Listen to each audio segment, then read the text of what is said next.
Welcome to Foundational Community Conversations. I'm Tiffany Young, Executive Director of the Hartford Yard Goats Foundation. Thank you for joining us as we continue to celebrate Women's History Month.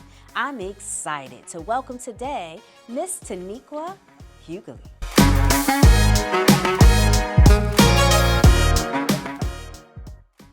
Taniqua Huguley is a change agent dedicated to serving those in need.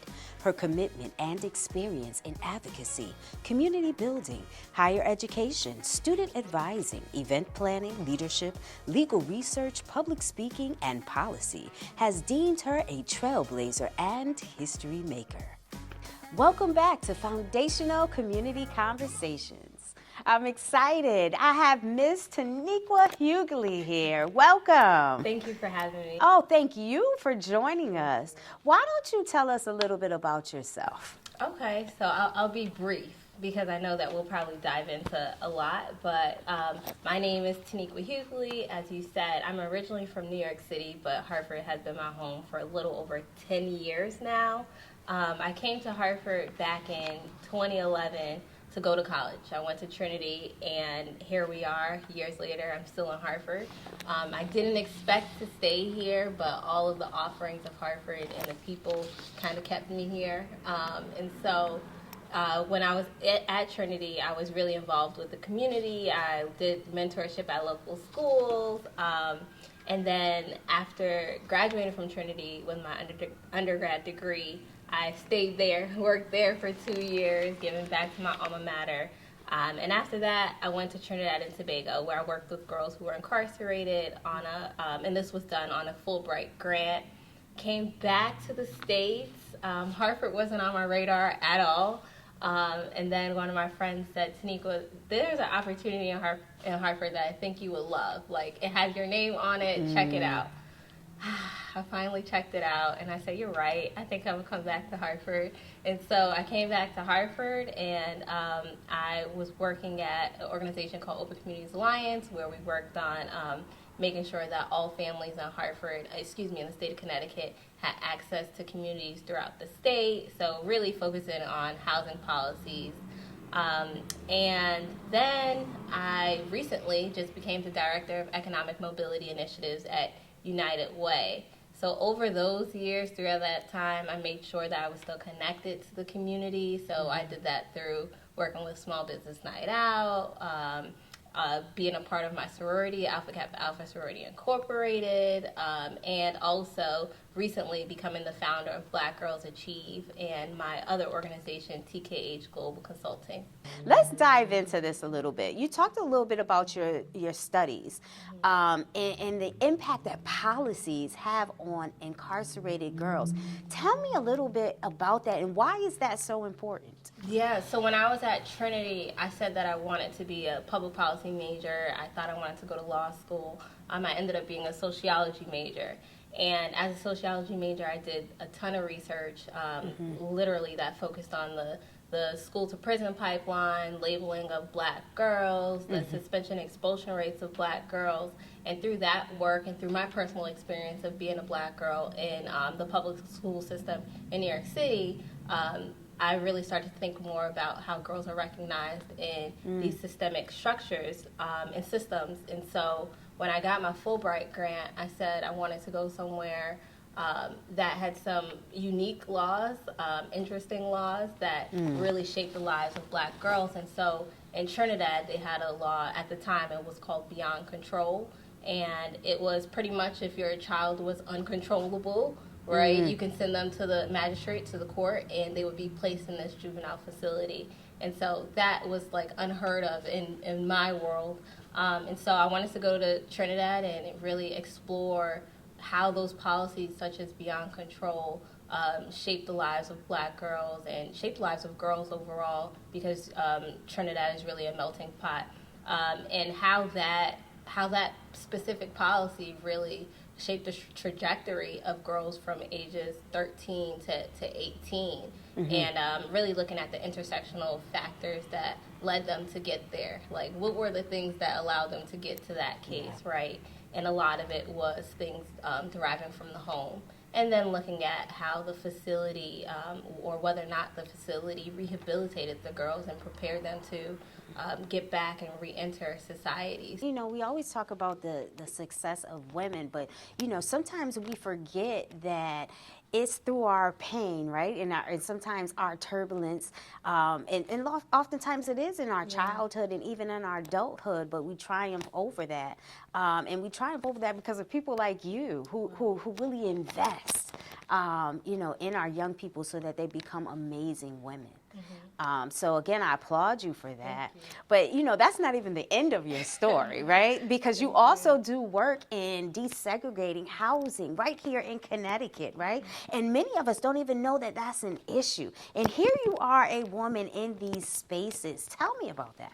Yeah, so just recently I left Open Communities Alliance, which is a great organization that focuses on that exact issue. However, I still support their work and I still do some things advocating on the side.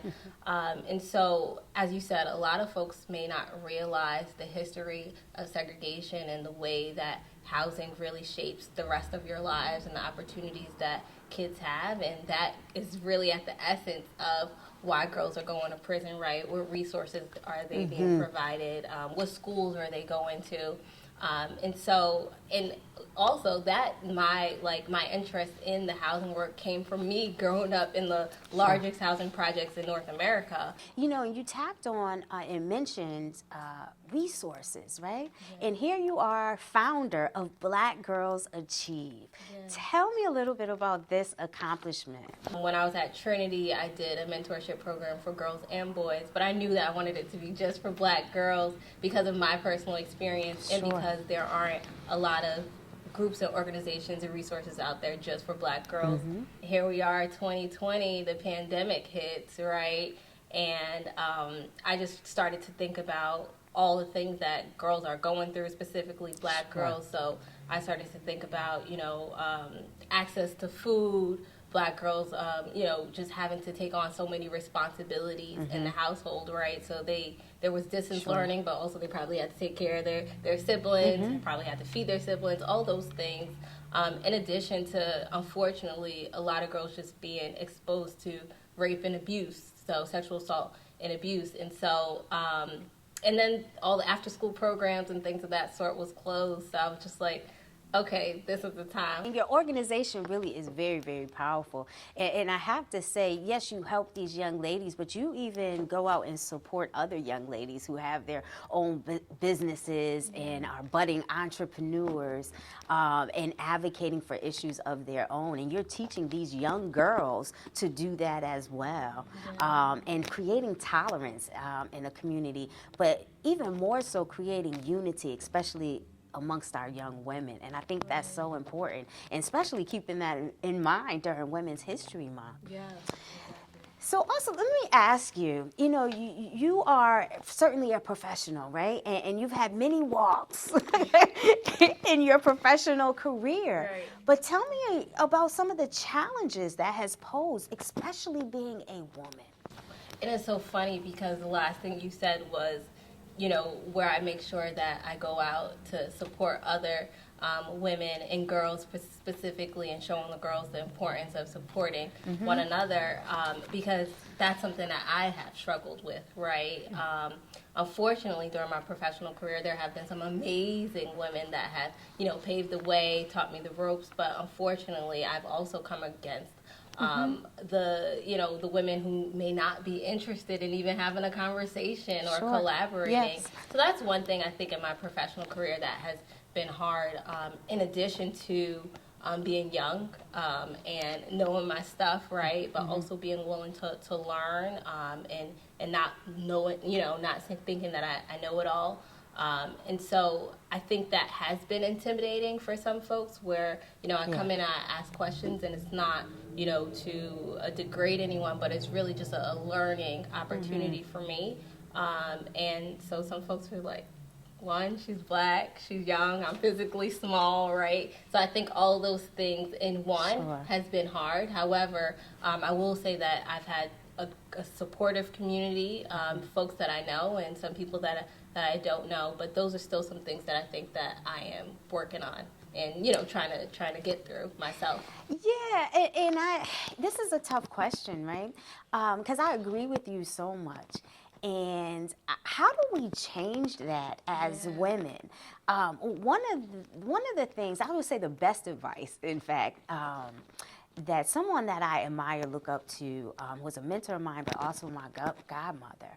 And she sat in a very high position. And one of the things that she always taught me and told me, not only do we have to reach back, but we have to make women comfortable enough to be able to have that conversation. But how do you propose that we do those things? Because, we're still sitting here having this conversation and sharing same experiences of feeling that, no, they don't want to talk to us. And sometimes in hindsight, making us feel like, well, doggone, are we even good enough? Right. So how do we change that trajectory? Right. Oh, yeah, that's a hard question. I think, having conversations like this, for one, right, taking the steps to get to know one another, that's really what it is. It's folks just being uncomfortable.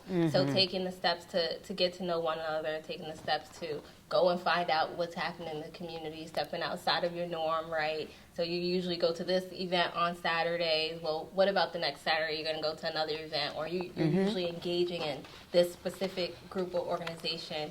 And really just going out there and getting to know folks that are out there and stepping outside of your norm, and having transparent conversations. I think that's really what it is, too, is that folks are not willing to get to know people that they don't already know. Yeah. And then when they do meet folks, they don't want to have those transparent get-to-know-you conversations. Sure. So I think just being open-minded to meeting new people can be a first step. Yeah, absolutely. And I think we are the change, right? Yeah. We have to be the change. We can no longer talk about it. We have to be about it. We have to do it, yes, and take the action of doing it, exactly. Now, what advice would you give to our young girls right now who eventually will be making their mark in history? Yeah, I mean, just do it. Like, if you want to do it, just do it. And I'm not saying that it'll be an easy run, right? Sure. I'm just saying that if you put your mind to it and you work with those to help you get there, you will be able to do it. And also take risks, right? Don't be scared. Not everything will be smooth and easy. So just do it and take risks. Yeah, and surround yourself with people like you. And you as well, yes. And those amazing young ladies that you are mentoring. Absolutely. So as we get ready to close, I have to ask you this, as we are celebrating Women's History Month. Tell us about a woman in history that has made an impact on you and why. Yeah, there are so many women. There are so many women, but for the sake of Women's History Month and the time now, I would say Judge Ketanji Brown Jackson, who is the current nominee for Supreme Court Justice. And so this week we are seeing her hearings, and that just, like, today I had a plan in the background as I was at work in my office space, and it was just motivating to see the first African-American woman running to be the Supreme Court Justice. So keeping my fingers crossed Absolutely. that history is made. Either way, she's made history already. That's who is currently inspiring me right now. Absolutely, because representation matters. When we can see ourselves, we know that we can achieve it ourselves. Right, exactly. Well, thank you so much for joining us. It has been an absolute pleasure. Thank you so much for having me. I appreciate it. And thank you for joining us again for Foundational Community Conversations as we continue to celebrate Women's History Month.